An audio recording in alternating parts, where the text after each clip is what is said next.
સૂત્ર અર્થના રહસ્યો પ્રણામ. તસ્સ ઉત્તરી સૂત્ર. ઇર્યાવઈ દ્વારા જે પાપોની આલોચના કરી એ પાપની વિશેષ શુદ્ધિ કરવા માટેનું એક માધ્યમ, જેની અંદર આંતરિક વાતો લખી છે. હીર્યાવઈ એ ટોટલી બાહ્ય વસ્તુઓ હતી.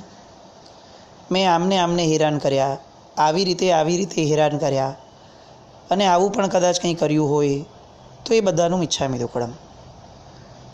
હવે તસ્સ ઉત્તરી જે આવી એ આખી આંતરિક વસ્તુઓ આવી કે જેની અંદર પ્રાયશ્ચિત છે, આત્માની વિશુદ્ધિ છે, આત્મા 3 શલ્યથી રહિત થાય એની વાત છે, અને પાપ કર્મનો નાશ કરવાની વાત છે.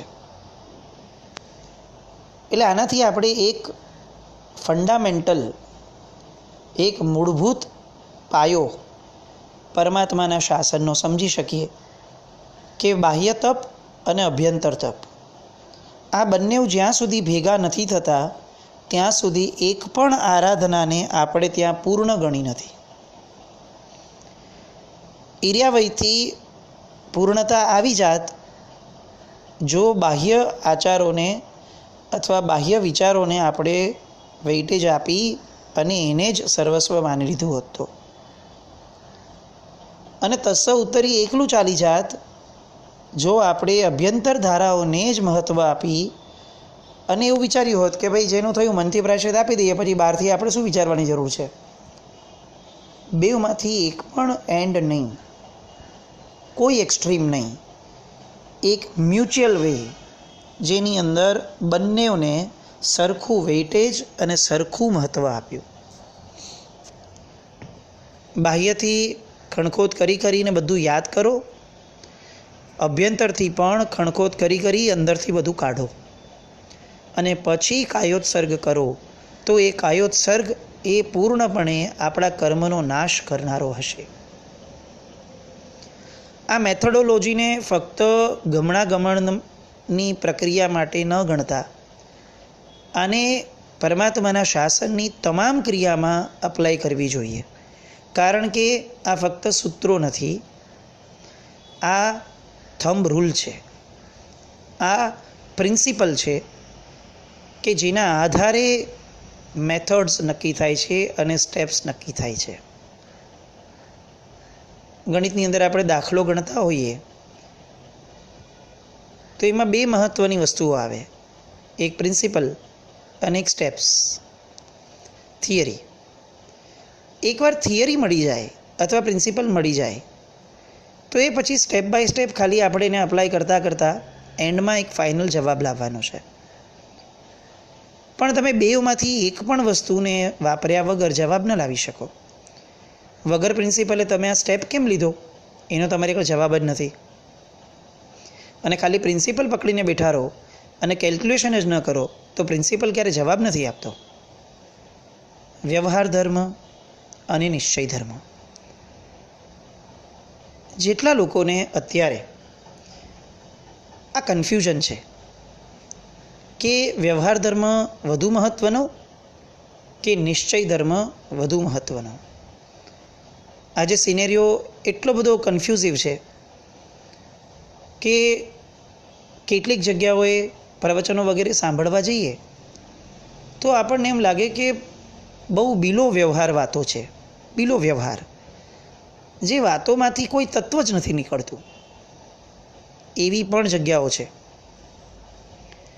કેટલીક જગ્યાઓએ પ્રવચન વગેરે અથવા એમના યોગ સાંભળવા જઈએ તો એવું લાગે કે આ લોકો પાસે ફક્ત નિશ્ચયની જ વાતો છે.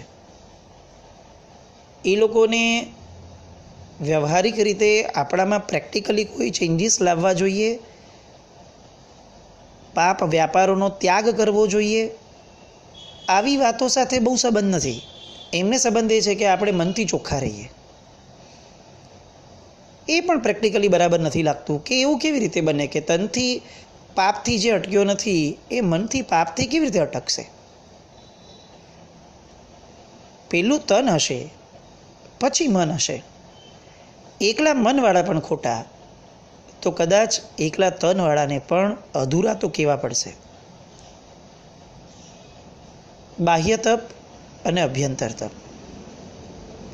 બાહ્ય ધર્મ, અભ્યંતર ધર્મ એક બહુ જ મહત્ત્વનો અત્યારનો મુદ્દો કે જે કદાચ કેટલેક અંશે વિવાદિત પણ છે અને કેટલેક અંશે કન્ફ્યુઝિવ પણ છે.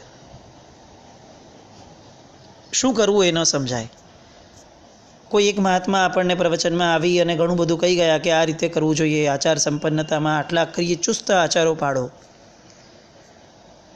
અને બીજે વર્ષે કોઈક મહાત્મા આવે અને એમ કે આ બધો બાહ્ય ધર્મ એ તો એક લેવલ સુધી પહોંચવા માટે જે ખરો ધર્મ તો આચાર અભ્યંતર ધર્મ છે. તો સૌથી પહેલાં તમે આત્માને ઓળખો. અને આ બેઉ મહાત્માઓના પ્રવચન સાચા હોવા છતાં બેઉની વચ્ચે કન્ફ્યુઝ આપણે થયા કે હવે કોનું સાચું ગણવું. આવું ક્યાંક ક્યાંક થતું હશે. આવું ઘણા બધાના મોઢે સાંભળ્યું છે. અને ત્યારે પરમાત્માના શાસન ઉપર ઓવારી જવાનું મન થાય કે એમના શાસનની અંદર આ બેઉમાંથી એક પણ વ્યક્તિને ક્યાંય ખોટા નથી કીધા.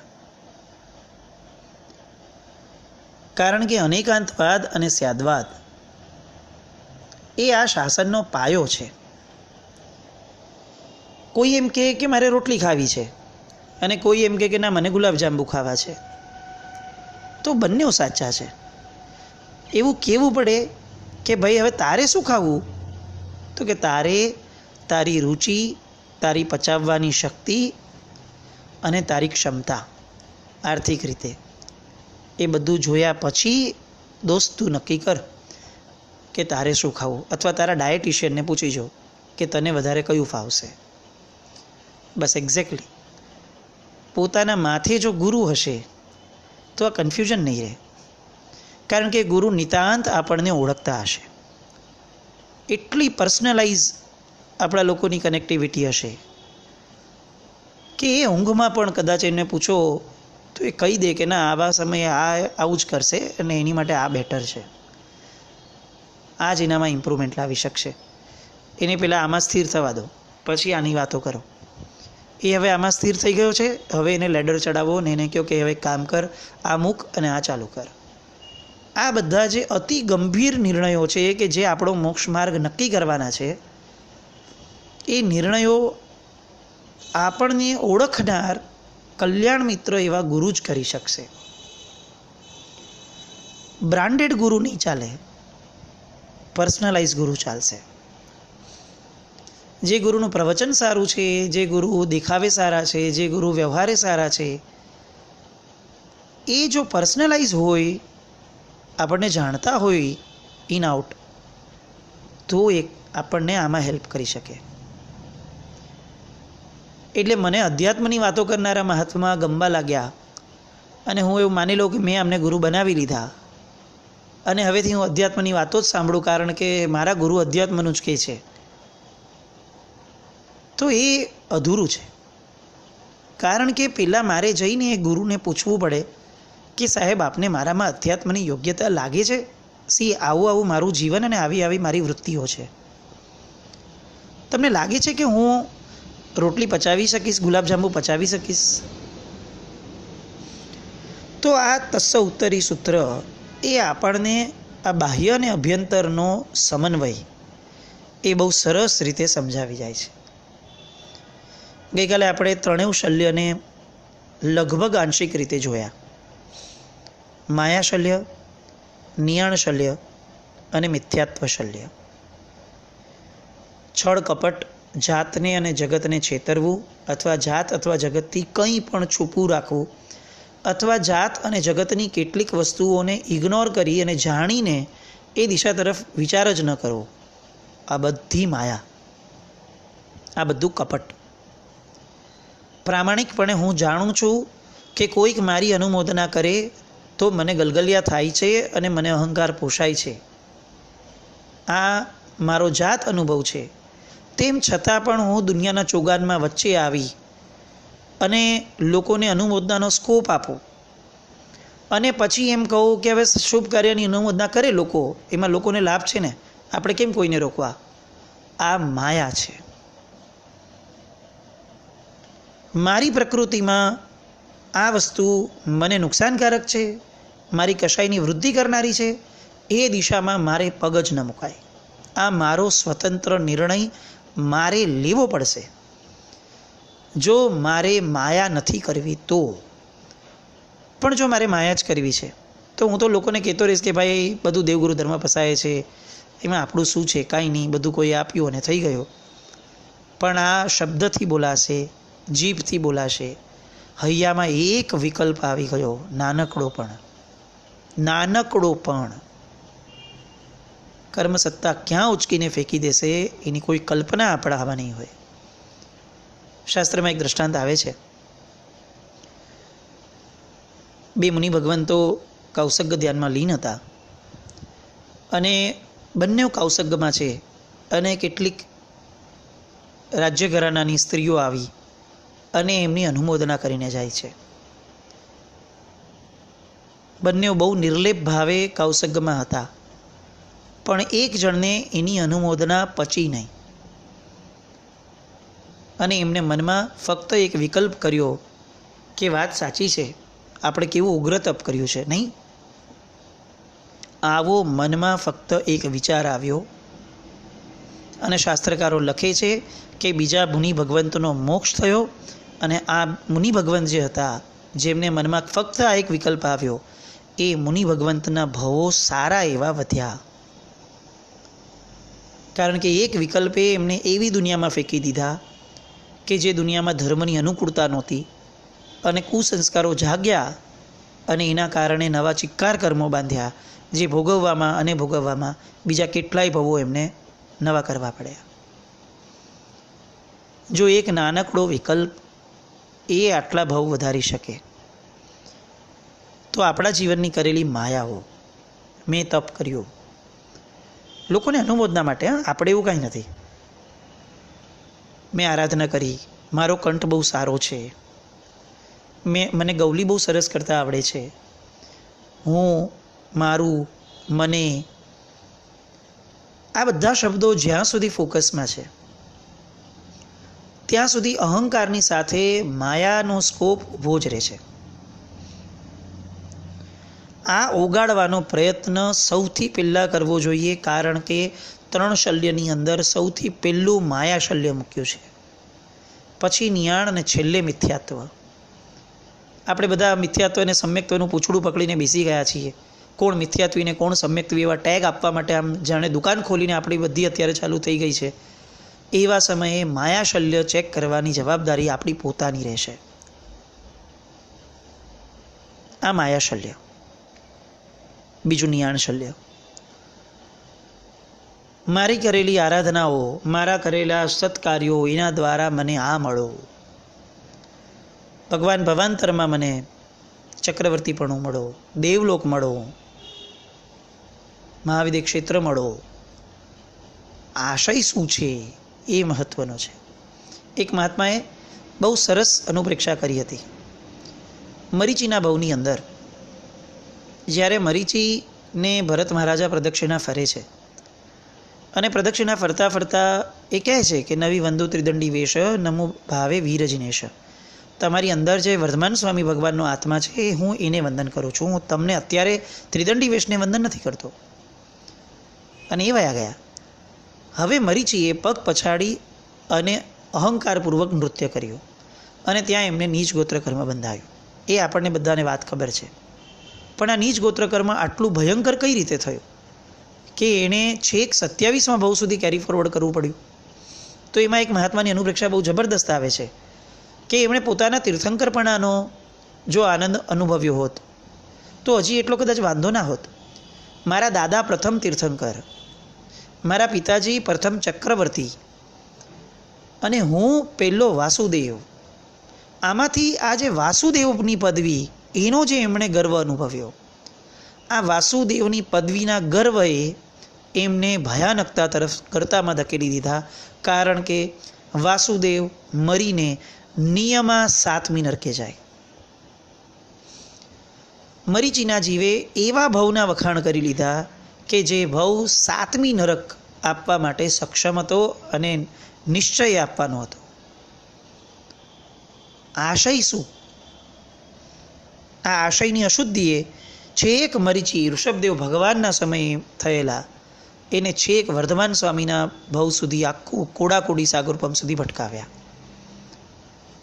નિયાણ શલ્ય મરીચીએ નિયાણ કર્યું હતું એવી વાત નથી, પણ આપણે જે માંગીએ છીએ એ માંગતી વખતે આપણે કઈ વસ્તુને માંગીએ છીએ ને એની મહત્તા છે. આપણે જેનું અનુમોદન કરીએ છીએ એ શેનું અનુમોદન છે એ મહત્ત્વનું છે.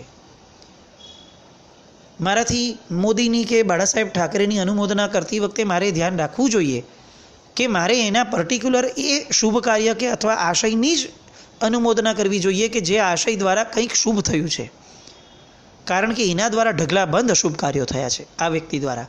તો હું સર્વાંગે એ વ્યક્તિની અનુમોદના ન કરી શકું. પછી એ મિનિસ્ટર કેમ ન હોય કે મારા સગા પિતાજી પણ કેમ ન હોય. અનુમોદનનો ભાવ એ શુભતા માટે ન જ હોવો જોઈએ. અશુભતા એની અંદર ભૂલથી પણ જો એડ થઈ ગઈ તો અશુભનું અનુમોદન એ ભયાનક અશુભતા આપણા જીવનમાં લાવે ને લાવે જ. નિયાણ શલ્ય શુભ એવા ધર્મની સામે અશુભ એવું તત્વ માંગવું. ભગવાન તારી ભક્તિ દ્વારા મારો ધંધો સારો થાય, ભગવાન તારી ભક્તિ દ્વારા મારા પરિવારના પ્રોબ્લેમ્સ સોલ્વ થઈ જાય. કેમ ભાઈ કેમ? ભરોસો રાખો ને બાપની પાસે કે આપી જ દેશે, ક્યાં જવાનો છે? અને આવી રીતે માંગણિયા વેડા, યાચક વૃત્તિ અને ભિખારી જેવી વૃત્તિઓથી ધર્મ કેમ કરવો છે? આટલો મોટો લોકોત્તર ધર્મ અને આવી તુચ્છ વસ્તુઓ માટે? નિયાણ શલ્ય મોટા બનવા જેવું છે, ગ્રો અપ. આવું આપણને ઘણીવાર લોકો કહેતા હોય છે. હું ખરેખર કહું છું કે આપણે બધાએ આ બાળ કક્ષાના જીવનમાંથી, માનસિકતામાંથી ગ્રો અપ કરવા જેવું છે. હવે ઉપર ઉઠીએ. કેટલા વર્ષ, એક તો કેવડું ટેંચુકડું આયુષ્ય છે, એમાંના મેજોરિટી વર્ષ વયા ગયા. બચ્યું શું? અને એ બચેલા સમયની અંદર પણ આ જ કન્ટિન્યુ કરવું છે? ઉપર ઉઠવાની વૃત્તિ જ નથી લાવી તો કર્મસત્તા ઉપર ઉઠવા માટેના ભવ કેમ આપશે? અને ઉપર ઉઠવું એટલે વધુ ક્રિયાઓ કરવી એમ નહીં. ઉપર ઉઠવું એટલે વધુ સરસ માનસિકતા ઊભી કરવી, બાહ્ય સાથે અભ્યંતર યોગ્યતા ઊભી કરવી. નિયાણ શલ્ય અને મિથ્યાત્વ શલ્ય કે જેની અંદર આપણે જે વસ્તુ જે સ્વરૂપે છે એનો એ સ્વરૂપે સ્વીકાર કરવો, તત્વને તત્વ તરીકે જોવો, જીવ અજીવ આદિ અનેક તત્વોનો સતત વિચાર કરતા રહેવું, ચિંતન મનનની ધારામાં જીવવું. આ બધું મિથ્યાત્વથી વિપરીતની દશા અને નબળા વિચારો માટે એના વિપરીત ભાવોની વિચારણા દ્વારા એને જીવનમાંથી દૂર કરવા પ્રયત્ન કરવો. અને એટલે વિસલ્લીકરણમ પછી તરત મૂક્યું પાવાણમ કમ્માણમ નિગ્ગાયણઠ્ઠાએ. પાપ કર્મોના નાશ કરવા માટે ઠામી કૌસગમ, હું કૌસગમાં રહું છું. આશય મૂક્યો. એમને એમ કૌસગમાં નથી રહેતો, ટાઈમપાસ કરવા નથી ઊભો રહેતો, ફ્રી છું ચાલો કર લઉં કૌસગ. નહીં, પાપ કર્મનો નાશ કરવા માટે કૌસગ કરવો છે. આપણે ત્યાં આશય વગરની એક ક્રિયા નહીં, લક્ષ્ય વગરનું એક ડગલું નહીં, સંકલ્પ વગરની એક આરાધક ભાવની એક ક્રિયા નહીં. એ દેખાડે છે કે આ મનુષ્ય ભવ એ આ બધી વસ્તુઓને સાર્થક કરવા માટે છે. સંઘની પંચેન્દ્રિયપણું એ એમાં જ છે કે આપણે વિચારશીલ બનીએ. કેમ ગાડરિયા પ્રવાહમાં ઘેટા બકરા કેમ બનવું છે મનુષ્યપણામાં? વિચારીએ. દરેક ક્રિયા કરતાં પહેલાં વિચારીએ. પછી એ ધર્મની છે કે અધર્મની એ સેકન્ડરી છે. Is it necessary? આ જરૂરી છે? આના દ્વારા શું મળે છે? શુભ થાય છે કે અશુભ થાય છે? અશુભ થાય છે તો હું કેમ કરું છું? મારું કર્તવ્ય છે? હું આ નહીં કરું તો કંઈ અધુરાશ રહી જશે. એ જે અધુરાશ રહેશે એનાથી બહુ મોટું ભયાનક પરિણામ આવવાનું છે એવું છે? નથી તો હું સત્વ કેમ નથી ફોરવતો? હું છોડી કેમ નથી દેતો? ચાલો, હમણાં નથી છૂટતું, વાંધો નહીં, પણ જ્યારે જ્યારે આ કરું ત્યારે વિચાર તો કરતો જ રહીશ અને કર્યા પછીથી સતત ભગવાનને પ્રાર્થના કરીશ કે ભગવાન આ પાપમાંથી છોડાવવાનું સત્વ મને આપજે. અને પ્રામાણિકપણે સત્વ માંગીશ, માયા કરીને નહીં કે આ મજાથી પાપ કરતો રહું અને પછી કહું કે ભગવાન આપણને છોડાવશે એવું નહીં.